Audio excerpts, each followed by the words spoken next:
세 번의 도전 끝에 이제 입성을 하셨는데 그 고향이 전라북도 군산이신데 어떻게 보면 험지로 분류되죠. 야당 쪽에 경기도 광주시라는 곳이. 그런데 연고도 없는 상황에서 세 번의 도전, 그리고 두 번째는 또 막판에 역전을 당하셔가지고 또 상처도 참 크셨을 것 같은데 그거를 그쪽에서 거기로 고집하시는 이유가 있으셨을 것이고 포기를 하지 않으셨는 어떤 각오나 뭐 수신 같은 게 있으셨는지 그런 데서 궁금하거든요. 광주를 고집한 건 아니고요. 이제 김기태 선배가 대통령 출마 선언을 했어요. 그래서 이제 좀 도와드려야 되겠다. 그래서 이제 그 정당 새 정당 만드는 일도 그런 차원에서 이제 열심히 했는데 그 7월쯤에 7월 중순쯤인가 2007년 아마 많은 분들이 아실 텐데 김기태 선배가 이제 출마 포기 선언을 했습니다. 여러 가지 이유도 있었겠지만 이제 그분의 그 성품으로 볼 때 그 당시의 그 어떤 정치 환경이 본인이 내가 대통령 후보가 되겠다고 마구 하는 것이 아마 그분 뜻에는 받아들이기 어려워졌던 것 같아요. 그래서 이제 대선 출마 포기 선언을 했는데 아마 그날인가 그 다음날 당시에 이제 같이 그 경쟁을 하던 정동영 당시 이제 그 후보 예비 후보인가요? 정동영 저한테 이제 선배였는데 정동영 선배가 이제 전화를 했어요.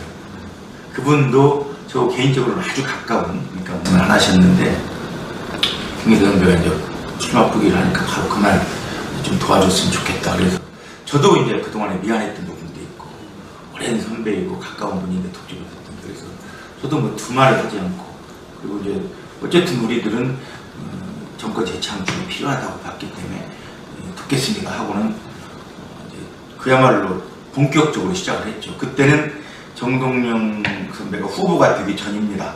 후보 경선부터 돕기 시작했고 그러면서 자연스럽게 이제 어떻게 도와야 되나 이런 얘기를 하다가 지역을 맡게 된 거죠. 이렇게 이제 주변을 보니까 경기도 광주가 어떤 지역이냐면 저 아주 오랜 친구가 있습니다. 이번에 이제 실패는 했지만 재선 의원을 지냈던 문학진 의원이라고 있습니다. 문학진 의원은 아주 오랜 친구고 정말 가까운 친구인데 그 친구가 하남으로 지역구로 하남으로 옮기고 그 이전에 3표 차이로 떨어진 지역이 광주입니다. 그래서 이제 광주가 좀 어려운 지역이긴 하지만 과거에 조직들도 있고 그러기 때문에 거기 가서 하는 게 어떻겠느냐. 그래서 저도 늘 그 문학지원 선거운동 할 때도 친구들 가서 도와주기도 하기 때문에 낯설진 않았습니다. 그렇지만 아는 사람은 하나도 없는 지역이고 우리 야권에는 대단히 어려운 지역이라는 걸 알고 있었지만 우선은 대선을 한번 치러보자 그 생각으로 대통령 선거, 그 정동영 대통령 선거 이제 후보가 되고 나서 지역의 선거대책위원장을 맡아서 거기에서 이제 그러니까 영경검색어, 소명위원회 영경검색어는 항상 김근태 전 상임위원장이 계셔서 그 인연이 어떻게 되는 건지 좀 시작이나 뭐 특별하게 친하게 또 지내셨던 그런 계기가 있었는지 궁금합니다. 네, 그 사실은 그 70년대, 80년대에 그 학생운동을 하던 시민사회 재야운동하는 사람들에게는 김근태 선배는 일종의 그 거의 그 전설적인 인물이죠. 네, 그다음에 전설이라기보다 상징적인. 근데 그 김근태 선배를 저도 처음 본 거 80년대에 들어가서 처음 봤는데 이 외모는 그야말로 샌님. 누가 봐도 와 어떻게 저런 사람이 그렇게 힘든 일을 할까. 그런데 그분의 어떤 그 생각 그다음에 말 이것은 그 너무나 뚜렷해요. 정확하고. 그래서 그 김근태 선배를 따르는 후배들이 굉장히 많습니다.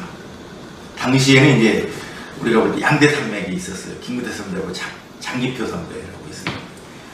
아무튼 이제 김근태 선배를 80년대 초부터 이렇게 보기 시작하면서 제가 이제 여러 가지 많이 그때그때 뭐 묻기도 하고, 그렇다고 이제 김근태 선배가 이렇게 살갑게 이렇게 대해주진 않아요. 그렇지만 그냥 흔히 뭐냐면 격이 없이 하죠. 그러니까 지금 우리도 용어야 이제 김근태 선배라고 이렇게 하지만 항상 근태형입니다. 어디서를 보든. 그리고 이제 그 꿈이 없는 모습이랄지, 그 다음에 이제 그 후배들을 이렇게 데리고 같이 가는 모습이랄지, 그리고 항상 그 미래를 이야기하고, 우리 이 한반도, 그러니까 대한민국의 그 미래, 그러니까 군사정권 하에서 어떻게 우리가 벗어나야 이 땅이 좋아질 수 있나, 이런 것들을 늘 말씀을 하시고, 그렇게 이제 늘 같이서 한 건 아니지만 우연히 한 번씩 만나면 그런 이야기도 하고 이제 그랬습니다. 그리고 그 근태형의 특징이 그거예요. 다른 사람들은 어떻게 그냥 누구 부르는데, 저한테는, 제가 그때 이제 이삭출판사 막 시작할 때인데 소사장, 저한테는 사장이라고 그랬어요. 소사장. 그렇게 이제 그 드문드문 보다가 이제 그래도 자주 보게 된 건 국민정치연구회하고 이제 민평년 하면서, 민평년이 이제 주기적인 주례 모임이 있으니까 그때 이제 꼭 나오셨죠. 의원하시면서 그때 자주 보시는 않으셨지만 인상적인 추억을 네, 많이 하셨습니다. 아무래도 그러니까 의원님뿐만이 아니라 이제 김근태 전 고문께서는 그 제야 쪽이라고 해야 될까요? 야당 쪽이라고 하죠. 그쪽 분들이 이렇게 많이 따르겠던 게 아마 비슷한 그런 감정이지 않나요? 제가 당선 총업에서 봤는데 동네 소규모 서점 살리기, 그리고 출판업계 유통 문제에 대해서 관심을 갖고 계신다라고 말씀을 하시는 것을 봤습니다. 그 지금 어떻게 구체적인 계획이 좀 나오고 있습니까? 아직은 우리 이제 출판계 문학이랄지 그 문화 전반에 관해서 어떻게든 활성화 시켜보자는 그런 걱정을 곁들인 이제 서로 의견 주고받는 일을 하고 있지, 구체적으로는 어떻게 하자 이건 아닌데요. 거의 비슷한 생각들을 하고 있습니다. 출판 쪽만 두고 보자면 이제 아마 그 독자들은 사실은 깊은 이해가 없으실 거예요. 도서정가제라는 부분에 대해서. 그 도서정가제가 이렇게 시행되고 나서 그러면 책값을 그대로 받으니까 출판사가 좋아졌겠다, 그런 생각을 많이 하시는데, 기본적으로 그 출판사에서 보내는 그 서점에 보내는 공급률, 그러니까 공급 가격이 공급률이 그대로 있기 때문에 출판사에게는 도서 정가제나 도서 그 책값이 고정되어 있다고 해서 전혀 변화가 있는 건 아닙니다. 중간에 유통하는 그 유통업체들, 특히 온라인 서점들이 큰 이익을 보는 건데, 최초 공급하는 출판사에서는 어차피 똑같은 금액을 그렇죠. 해야 되는 거기 때문에 아무런 영향을 주지 못한다는 것에 문제를 예, 그래서 예를 들면 10,000원짜리 책을 심하게는 공급 유통업체마다 다른데 정가의 30%부터, 그러니까 3,000원부터 7,000원까지 공급을 합니다. 그리고 출판사는 가장 많이 받은 게 7,000원이고 3,000원 이렇게 10,000원짜리 책을 이렇게 받는데, 그거 가지고는 책을 다시 만들기가 쉽지 않습니다. 어느 정도 많이 팔리지 않으면. 그런 문제 때문에 도서정가제가 확립이 된 다음에 그 공급률 조정하는 게 굉장히 중요합니다. 그리고 도서정가제가 완전 정가제가 됐을 때, 그때부터 이제 그 작은 서점 살리기가 가능해집니다. 그러니까 과거에는 많은 사람들이 서점에 가서 책을 들춰보면서 책을 샀고, 그래서 자기가 꼭 필요한 책이거나 즐겨볼 수 있는 이런 책을 골랐는데, 지금은 서평이나 뭐 이런 거 정도 보고, 언론에 나와 있는 걸 보고서 책을 주문하는 형식이죠. 그러다 보니까 이제 그 과거에는 아이들이 서점을 많이 찾았는데, 그리고 아이들이 서점을 찾아서 자기들이 좋아하는 책 골라서 읽다가 보면 그 책 읽는 재미를 느끼게 되죠.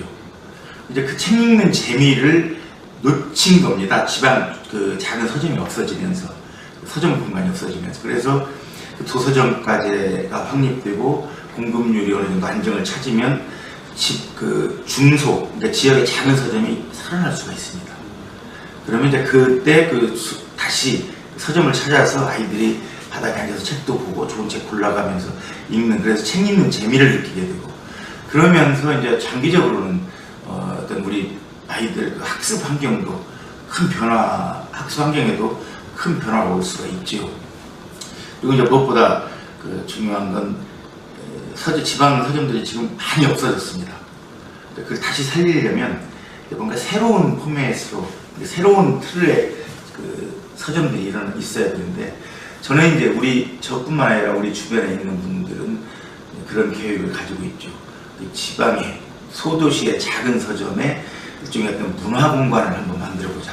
그리고 거기에서 작가와의 대화도 가능하겠지만, 작가가 아닌 그러니까 어떤 문인이나 필자들, 왜냐하면 어느 지역이든 대개적으로 수도권 같은 경우에는 그 지역에 사는 작가도 있고 교사도 있고 이런 분들이 많습니다. 그래서 이제 그런 사람들을 작은 서점 중심에서 일단 어떤 인적 네트워크를 만든다면, 예를 들어서 과학 서적이다 그러면 그 지역에 사는 과학 선생님이 한번 날 잡아서 서점에 와가지고 아이들이나 학생들이나 아니면 어른들, 독자들과 함께 그 책에 대해서 이야기도 하고 그 과학에 대해서 좀 더 깊은 이야기를 나눌 수 있고, 그리고 연극이라면 연극도 그렇게 할 수 있고, 공간이 가능해진다면 거기에서 저는 영화사와 협의를 해가지고, 그러니까 30명이 볼 테니까 필름을 좀 주라, 이런 것도 가능하리라고 봅니다. 왜냐하면 작은 도시에 가면 영화관도 없으니까. 그래서 이제 그런 어떤 종합적인, 작지만 규모 있고 종합적인 문화 공간을 만들어 준다면 서점도 살지만 출판도 살 수 있고, 그리고 그 지역의 문화가 살 수 있다.